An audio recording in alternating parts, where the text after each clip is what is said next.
আরে টিকাটলের মোড়ে একটা অভিশাপ সিনেমা হল রয়েছে, হলে নাকি আর কন্ডিশন রয়েছে। আরে হলে নাকি আর কন্ডিশন রয়েছে, আরে টিকাটলের মোড়ে একটা হল রয়েছে, হলে নাকি আর কন্ডিশন রয়েছে।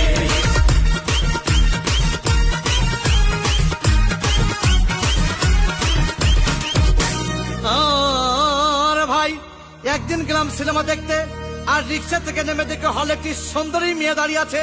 প্রাকের 10 টাকার টিকিট 20 টাকা কিনে কোন রকম ভিতরে বসলাম।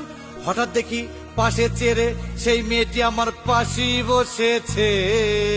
আরে হবে নাকি আর কন্ডিশন রয়েছে, আরে টিকাটলের মোড়ে একটা হল রয়েছে, হবে নাকি